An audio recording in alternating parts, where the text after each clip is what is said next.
अगर उर्दू मुसलमानों ही की महदूद होकर रहती तो जैसा कि ये जामे जहानुमा अखबार जो कलकत्ता से 27 मार्च 1822 में शाया हुआ था, उसके जो मालिक थे वो एक गैर मुस्लिम थे, उसी तरह से उसके जो एडिटर थे वो भी एक गैर मुस्लिम थे। तो जबान किसी की मेराज नहीं है, किसी की जागीर नहीं है, जबान सभी की है।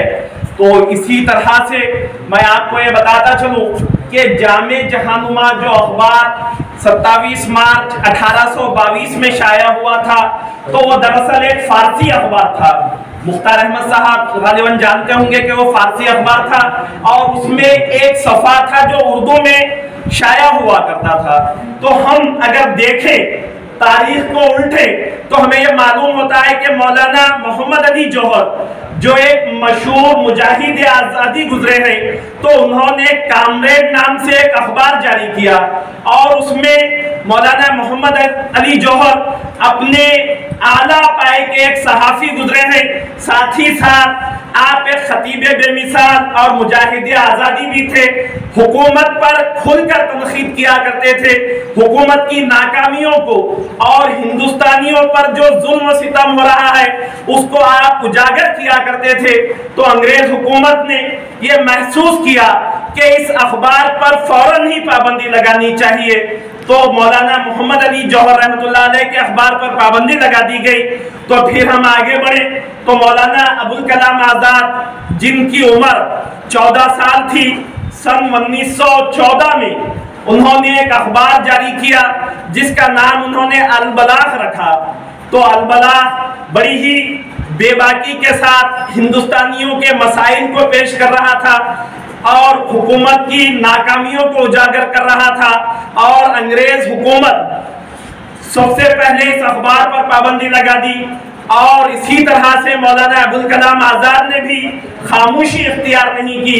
सन 1916 में अल-हिलाल और अल-बलाग के ये नामी अखबारात उन्होंने जारी किए।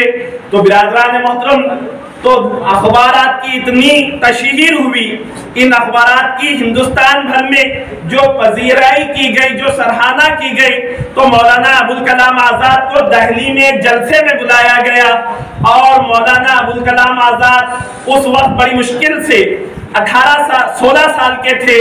तो वहां पर जब आप तशरीफ ले गए तो नाज़िमीन और मुंतज़मीन जलसा ये महसूस करने लगे कि मौलाना अबुल कलाम आज़ाद मसरूफ होने की वजह से वो नहीं आ सके, बल्कि अपने फर्जंद को इस जलसे में भेज दिया है। तो मौलाना अबुल कलाम आज़ाद ने कहा कि मैं खुद ही अबुल कलाम आज़ाद हूँ। तो आपकी जो शोला बयानी थी, आपने जो बेबाकाना तकरीर उस वक्त दिल्ली में की थी, तो अंग्रेज हुकूमत दहल गई, आपको गिरफ्तार किया गया। तो बिरादरान मोहतरम, तो कहने का मंशा और मकसद ये है कि आज जो 200 साला जश्न सहाफत हम सरजमीन शाहपुर में मना रहे हैं, तो ये सहाफत आसानी के साथ, आराम तलबी के साथ आगे नहीं बढ़ी, बल्कि बड़ी ही जिद्दोजहद के साथ, काविशों के साथ ये सहाफत आज इस मुकाम पर पहुंची है। और इसको आगे बढ़ाने के लिए जो हमारे असलाफ ने कुर्बानियां दी हैं वो किसी से ढके छुपे नहीं है। एक तो कसमोपुरसी के आलम में और कोई जराए मौजूद ना होने के बावजूद भी अखबारात जारी रखना, तो ये बड़ा ही एक जुर्रतमंदाना इक़दाम हुआ करता है। तो और उसके ऊपर हुकूमतें, चाहे वो आज़ादी से पहले की हुकूमत हो या आज़ादी के बाद की हुकूमत हो, तो हम ये देखते हैं कि उनकी जागीरें यानी उनकी जायदाद को जब्त कर दिया जाता था और उन्हें जेलों में डाल दिया जाता था। आज़ादी के बाद हम ये जो मीडिया का मामला है, सहाफत का मामला है, तो उसमें तब्दीलियां आती गई। जहां प्रिंट मीडिया था वो प्रिंट मीडिया इलेक्ट्रॉनिक मीडिया का दर्जा हासिल कर लिया और इलेक्ट्रॉनिक मीडिया जब अपने उरूज पर था, तो वहीं हम ये देखते हैं कि जो समाजी ज़राए इब्लाग है, जिसे हम सोशल मीडिया कहते हैं, उसने उरूज हासिल कर लिया। तो बिरादरान मोहतरम, तो रहनुमाए दक्कन के ताल्लुक से जैसा जिक्र किया गया, तो रहनुमाए दक्कन से पहले सैयद लतीफ़ुद्दीन क़ादरी साहब रहबर दक्कन चलाया करते थे, और जब मुल्क आजाद हो गया तो वो रहबर दक्कन रहनुमाए दक्कन बन गया। तो इसी तरह से नशेमन है। तो मैं एक बात आप हजरात के गोशेगुजार करते हुए अपनी बात को खत्म करूंगा कि सियासत में जो एडिटोरियल कॉलम हुआ करता था महबूब हुसैन साहब जिगर, जो इत्तेफाकन हमारे ही पड़ोसी जिले शहर नारायणपेट से उनका ताल्लुक था, तो जब उनका वह एडिटोरियल कॉलम हुआ करता था रोजनामा सियासत में, और इसी तरह से रोजनामा सालार में महमूद अय्याज साहब कॉलम लिखा करते थे। तो सन 2003 में बेंगलुरु में अल-अमीन कॉलेज में एक प्रोग्राम हुआ था मास मीडिया कम्युनिकेशन और उर्दू एकेडमी के ज़ेर-ए-एहतिमाम। तो वहां पर यह बताया गया था कि महमूद अय्याज साहब जब अपना एडिटोरियल कॉलम लिखा करते थे तो हुकूमत रोजाना सुबह में सबसे पहले सालार के एडिटोरियल कॉलम को देखती थी कि उसमें महमूद अय्याज साहब हुकूमत पर किस तरह से तनकीद की है। तो ये सहाफत का एक बुलंद पाया मियार था।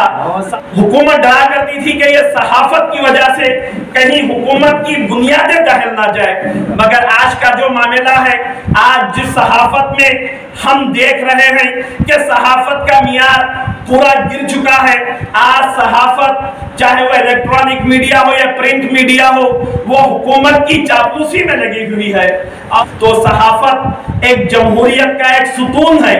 हुकूमत जिस तरह से पहले हुकूमत की गलतियों को, हुकूमत की खामियों को, हुकूमत की नाकामियों को उजागर किया जाता था, तो आज हमें इस सहाफत को इस दायरे से अलहदा करना है। सहाफत का जो पहले मुकाम था, पहले जो मर्तबा था, तो उस सहाफत को अगर पहले के मुकाम और मर्तबे पर अगर हमें फायज करना है, तो पहले जिस तरह से सहाफत का आला मियार था उसको हमें कायम रखना है।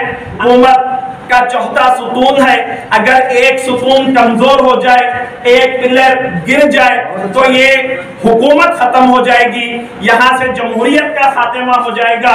तो जमहूरियत को बरकरार रखना है तो हमें सहाफत को बरकरार रखना है और बेबाक सहाफत को बरकरार रखना है। तो मैं आजम असर फाउंडेशन के जिम्मेदारान का शुक्रिया अदा करता हूँ और इसी तरह से हमारे तमाम कायदीन और सामाईन का भी शुक्रिया अदा करता हूँ।